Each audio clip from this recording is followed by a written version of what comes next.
საქართველოს ეროვნულმა ნაკრებმა ევროპის ჩემპიონატზე ყველა საჩვენა, რომ ევროპულ გრანდებთან თამაში ჩვეულებრივად შეუძლია. მარტის თამაშებით შესანიშნავად ჩავატარეთ. გუნდი კარგ ფორმაშია და ასე თუ გაგრძელდა, შანსი გვექნება, რომ გავიდეთ პლანეტის ყველაზე პრესტიჟულ ტურნირზე, 2026 წლის მსოფლიო ჩემპიონატზე, რომლის სისტემა შეიცვალა. თუმცა რამდენიმე დღის წინ მომხდარი ინციდენტის გამო შეიძლება ეს დიდი შანსი ხელიდან გაუშვათ. ასეთ მნიშვნელოვან ტურნირებს, რა თქმა უნდა, უყურებთ კროკოსთან ერთად. ამიერიდან ჩვენი არხის მეგობარი ბრენდი არის კროკო. მე კი ამ ვიდეოში მოგიყვებით ცვლილებებზე და მსოფლიო ჩემპიონატზე გასვლის შანსებზე.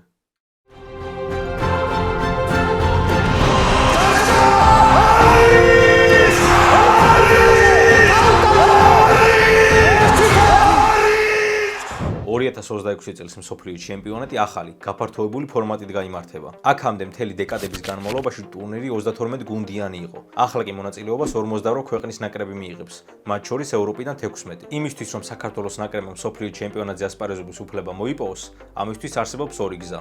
არსებობდა. პირველი, ტრადიციული საკვალიფიკაციო ეტაპი. UEFA-ს წევრი 55 ქვეყანა 12 ჯგუფში გადანაწილდება. თითოეული ჯგუფი 4 ან 5 გუნდით დაკომპლექტდება. იმისთვის, რომ ამ თუ იმ ნაკრებმა გაინაღდოს მსოფლიო ჩემპიონატის საგზური, საკუთარი ჯგუფი პირველი ადგილით უნდა დაასრულოს. შესაბამისად 16-დან 12 ადგილს ჯგუფის პირველ ადგილოსნები მიიღებენ. დარჩენილი 4 საგზური კი ვაკანტური დარჩება. საკვალიფიკაციო ეტაპს 5 გუნდიან ჯგუფში მოხვედრილი ნაკრებები 2025 წლის მარტში დაიწყებენ, ხოლო 4 გუნდიანში მყოფები კი სექტემბერში. ასპარეზობა ნოემბერში დასრულდება. თუ საქართველოს ნაკრები მსოფლიო ჩემპიონატის ტრადიციული საკვალიფიკაციო ეტაპის ჯგუფის პირველი ადგილით ვერ დაასრულებს, იმისთვის რომ საგზურის მოპოვების შანსი შეინარჩუნოს, ამავე ჯგუფში მეორე ადგილი მაინც უნდა დაიკავოს. 12 ჯგუფის მეორე ადგილოსანს დაემატება კიდევ ერთი ტურნირის, ერთა ლიგის ჯგუფების გამარჯვებული საუკეთესო რეიტინგის მქონე 4 გუნდი და სწორედ ეს 16 გუნდი გაითამაშებს ერთმანეთში დარჩენილ 4 ვაკანტურ საგზურს. ანუ თუ საქართველოს საკვალიფიკაციო ეტაპზე ვერც მეორე ადგილს ვერ დაიკავებს, ერთა ლიგაზე საკუთარი ჯგუფი უნდა მოიგოს, რომ იმ ვაკანტური ადგილებისთვის ბრძოლა გააგრძელოს.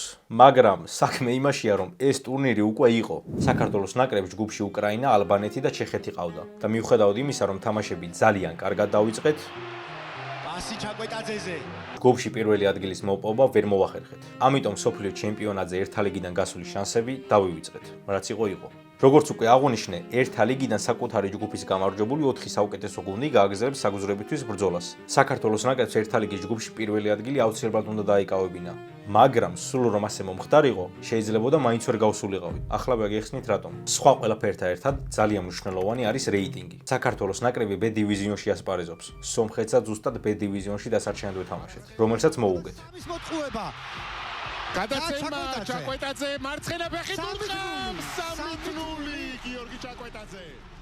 არსებობს A დივიზიონიც, სადაც უფრო ძლიერი ნაკრებები არიან, ისეთი როგორიც მაგალითად ესპანეთი, იტალია ან საფრანგეთი არიან. A დივიზიონის რეიტინგი B დივიზიონზე მაღალია. შესაბამისად, ზემოთხსენებული 4 გუნდი ჯერ A დივიზიონიდან შეირჩევა და შემდეგ გადმოვა შეერჩევა B დივიზიონზე. თუმცა, რადგან A დივიზიონში მსოფლიო ფეხბურთის წამყვანი გუნდები ასპარეზობენ, საკმაოდ დიდი არის შანსი, რომ ამ დივიზიონის ჯგუფების გამარჯვებულებმა ტრადიციული საკვალიფიკაციო ეტაპით მოახერხონ მუნდიალზე საგზურის მოპოვება და შესაბამისად, ერთა ლიგის გზა მათ საერთოდ აღარ დასჭირდეთ. აი სწორედ ასე დროს გადავიდო და შეერჩევა A დივიზიონიდან B-ზე. სოფლიოზე გასვლის შანსები აქედან გაიზრდებოდა. ვაუ. ამი გამოჩნდა. შევაფასოთ დაგემოვნება. სხვა შორის ჩემენზეც ჩიფსის ჩამოსვლებიც კი შეიძლება იყოს ჩვენი ნაკრების თამაში. მსოფლიო ჩემპიონატის საკვალიფიკაციო ეტაპის ჯგუფები სრულად დაკომპლექტდა. საქართველოს ნაკრების ჯგუფში ყავს თურქეთი, ბულგარეთი და ესპანეთი, რომელმაც ნიდერლანდებს პენალტების სერიაში აჯობა და ამ ჯგუფში ჩაჯდა. დანამდვილებით მხოლოდ იმის თქმა შემიძლია, რომ ადვილი გასეირნება არ იქნება. თუმცა ნაკრების ბოლონდროიდელი წარმატებები და შემართება გულშემატკივარში ნამდვილად დიდი მედებს ბადებს.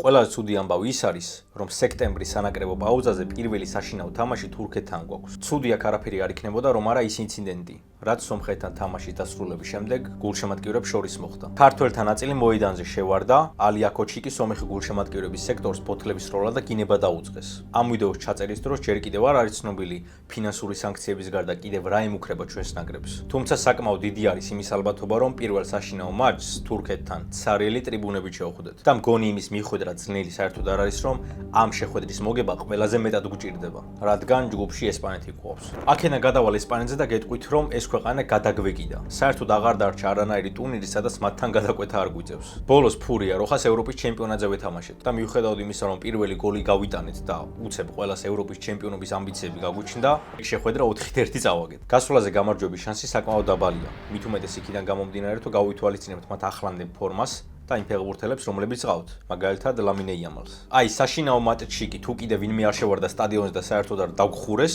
გულშემატკივრების მუხტით და ბიჭების მაქსიმალურად დიდი მონდომებით, ფრისთვის მინიმუმ აუცილებლად უნდა ვითამაშოთ. რაც შეეხება ბულგარეთს, ჩემი ძალიან მოკრძალებული აზრით, იგი ყველაზე ნაკლებ პრობლემას წარმოადგენს. თუმცა უნდა აუღნიშნო, რომ მძიმე გუნდი ყავთ. ყავთ მაღალი და ჯირკვი მცველები, ამიტომ სტანდარტულებზე თამაში შეიძლება ცოტა გაგუჭირდეს. სამაგიეროდ ნელები არიან, ასე რომ ძალიან გაუჭირდებათ აჩქარებულ კვარაცხელიას ან მიქაუტაძეს დაეწიონ. ცენტრი მთლად კარგი არ აქვთ, ასე რომ ყოველთვის ცდილობენ რომ თამაში ფლანგებიდან წაიყვანონ. ბოლო 5 შეხვედრაში 3 მარცხი, 1 ფრე და 1 გამარჯვება აქვთ. ასე რომ მე მართლა მჯერა რომ მათთან 6 ქულა ძალიან მარტივად საშუალებელი იქნება.